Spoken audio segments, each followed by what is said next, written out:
Alors, nous avons vu dans la présentation que l'ingestion de chlorhumagène faisait partie des purges qui vont aider à accélérer le transit intestinal, à le booster, et provoquer un balayage plus intense des intestins, une diarrhée quoi. Donc en les aidant à se vider plus rapidement, on permet aux intestins de déloger un peu de ce qui était encrassé sur les parois et qui stagne et putréfie, fermente parfois ou crée de l'inflammation à long terme. Le chlorhumagène, c'est de l'hydroxyde de magnésium qui se transforme en chlorure de magnésium une fois ingéré et associé avec l'acide chlorhydrique de notre estomac. Il a un goût assez neutre, c'est une poudre blanche qu'on mélange dans un verre d'eau. On le trouve assez facilement en pharmacie, mais il faut souvent le commander et il coûte assez cher quand même. Donc c'est une purge qui va se prendre avec beaucoup de liquide pour aider à éliminer. Donc on va préparer soit du bouillon de légumes, environ 1 litre à 1,5 litre, soit des infusions qu'on boira dans la demi-heure qui suit l'ingestion du chlorhumagène. La quantité conseillée pour commencer, c'est de 2 cuillères à soupe dans un verre d'eau. Puis petit à petit, le bouillon de légumes ou l'infusion. Et puis on attend que les effets se fassent sentir. Donc la diarrhée, c'est ça les effets, je vous rappelle.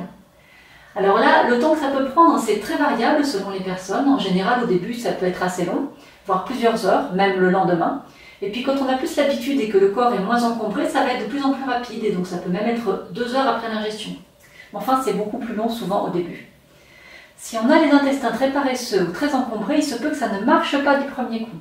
Alors dans ce cas-là, recommencez quelques jours plus tard en augmentant la dose d'une demi-cuillère ou d'une cuillère à soupe.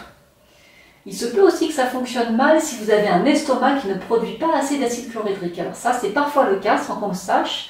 On peut avoir un estomac qui fonctionne comme un vinaigrier et qui fabrique de l'acide acétique. Ça arrive notamment quand on consomme beaucoup de vinaigre justement, ou bien qu'on a pris souvent des médicaments anti-acidité gastrique et qui ont parfois atténué l'acidité due à l'acide chlorhydrique, mais elle a été remplacée par de l'acide acétique, ce qui n'est pas forcément mieux pour la digestion parce qu'on a besoin d'une certaine quantité d'acide chlorhydrique dans l'estomac, surtout pour digérer les protéines.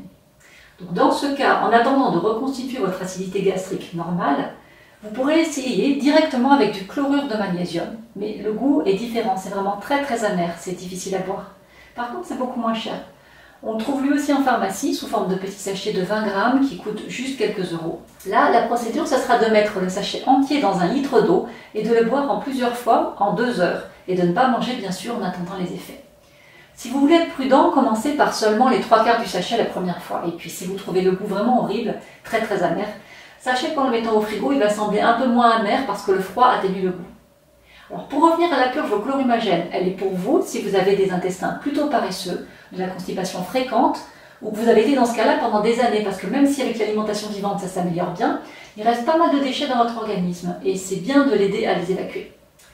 Quand est-ce qu'on peut dire qu'on est constipé? Eh bien, quand on va à la selle moins d'1 fois par jour.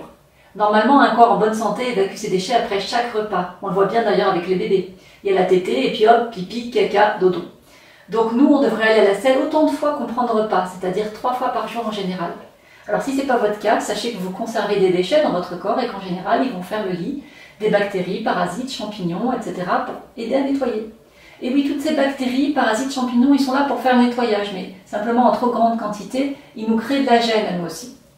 Rappelez-vous ce qui se passe quand on a une poubelle qui est propre, bien vidée, nettoyée régulièrement. Il n'y a pas de mouches autour.